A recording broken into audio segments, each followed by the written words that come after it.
Hey man, what's up? What was that? I gotta check this out. Hold on. Let me get online. Okay, I'm logging on now.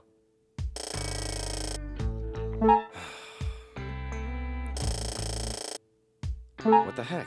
Let me try YouTube. Mom, what did you do with the internet?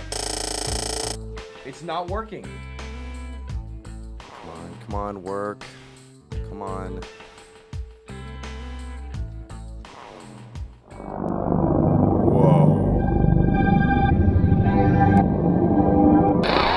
Welcome to the network. I'm Jane Beck. In this episode of Your Truth, we heard that there may be a chance we might not be able to go to MySpace or Facebook, YouTube, or any of our other favorite websites. We also heard that there were some internet service providers who were blocking people from going to their favorite websites, which is against our First Amendment rights. I know what you're thinking. Yeah, right, there's no way this is ever going to happen. Well, guess what? It's already been happening. Last year, some broadband subscribers complained to the Commission that Comcast was blocking and delaying their internet traffic. Our investigations and the findings of several widely respected engineers confirmed their complaints. Comcast was delaying subscribers' downloads and was blocking their uploads. It was doing so 24/7, regardless of the amount of congestion on the network or how small the file might actually be. And even worse, Comcast was hiding that fact by making affected users think that there was a problem with their internet connection or their application.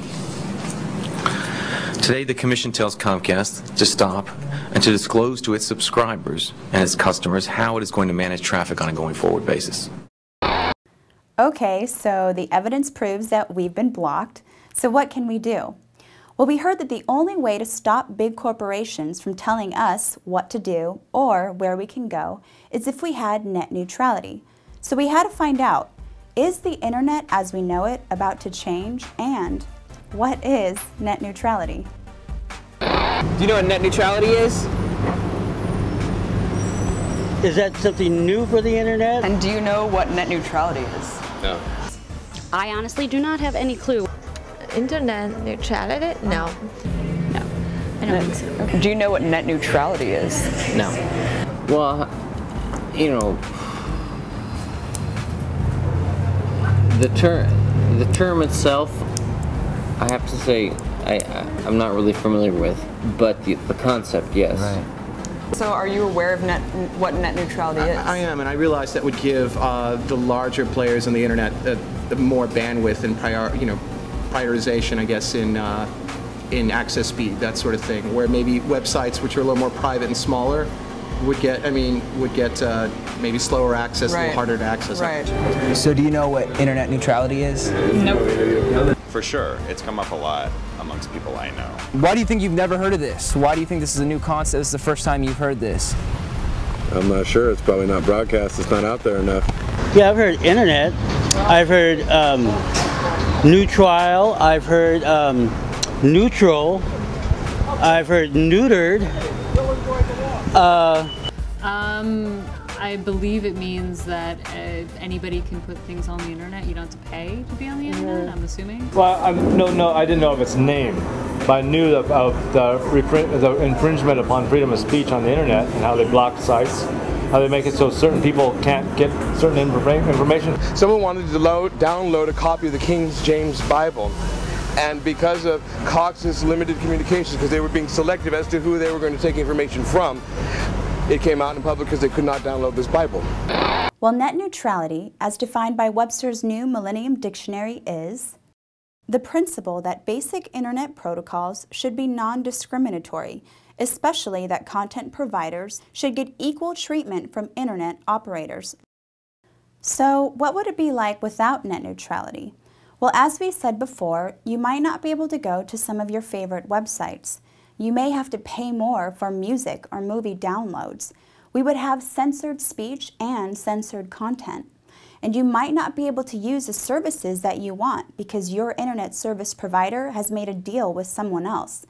For example, let's say you want to buy something on eBay and you use PayPal, but your internet service provider has made a deal with a different online payment company. That means you won't be able to use PayPal, or If you want to use PayPal, you're going to have to pay an extra service charge.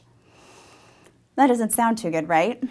Okay, so net neutrality means no discrimination, no favoring one website over another, no paying to get ahead of somebody else. Great, let's have net neutrality. What's the problem?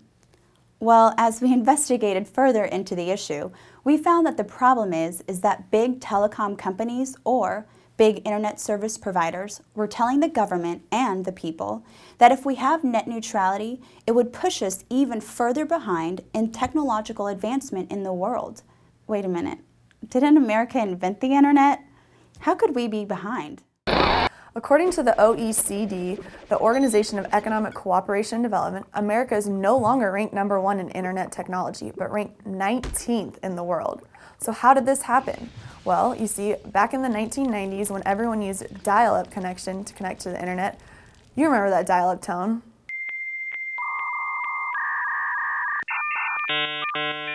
Then came cable and DSL, which made the internet a little bit faster. But now we've been introduced to the fiber optic network. A phone line uses one copper wire to connect to the internet, while DSL and cable use multiple copper wires. However, fiber optics uses glass and lasers to connect to the internet, making it much faster. In fact, it's 45 times faster than the internet we use today. So back to fiber optics. It's super expensive. Back in the 90s, when the whole world was competing to see who would come out on top in technology, America was planning on building the first fiber optic network. The only question was, who's going to pay for it and who's going to build it? Well, telecom companies had an answer. They suggested that government give them special tax breaks and be able to charge consumers more money for basic services. That way, they could build America's fiber optic network. Fast forward to 2009, where's our fiber optic network? Well, the telecom companies never built it. In reality, they received $125 billion in tax breaks, as well as a 128% increase in profits. In fact, two guys called Teletruth in New York are suing them. All the phone companies then basically said, we'll step up to the plate and we'll do this wiring plan. None of it ever happened. Kushnick and his colleague Tom Allibone are telecommunications muckrakers who call themselves Teletruth. They're in the process of filing lawsuits against several regional phone companies. They allege that the Baby Bells promised fiber optic connections nationwide, but didn't deliver. By the year 2006, our research shows that 86 million households should have been wired with fiber, i.e. the majority of the United States. Had they had just kept the eye on the ball and done this work, America would not be in the situation we are in today, which is inferior services for high costs. So here we are now. The fiber optic network never got built, and we need it fast. America's falling behind, and the question still remains, who's going to build it and who's going to pay for it? Well, guess what? The telecom industry has another idea. Their idea is to create a new internet made up of entirely fiber optics. But the condition is that on this new internet, they can control where you can go, and they can control who gets to come to you. But if we have net neutrality, they can't control anything on the internet we know now or the new network they want to build. And some people say that this is what could happen if we have this new internet. Let's say you're starting an online business, but you can't afford the premium access price. Well, customers online might not be able to get to your site as quickly, or your site might not load at all. Basically, this means that you can't compete fairly in what used to be an open, free market. And on the flip side, it limits your choices as an internet user of where you go to browse news, listen to music, shop, or do anything that you do online. The money needed to build this new tiered fiber optic network will be from charges and fees that we never used to pay for, and which will also allow the telecom industry to act as internet gatekeepers.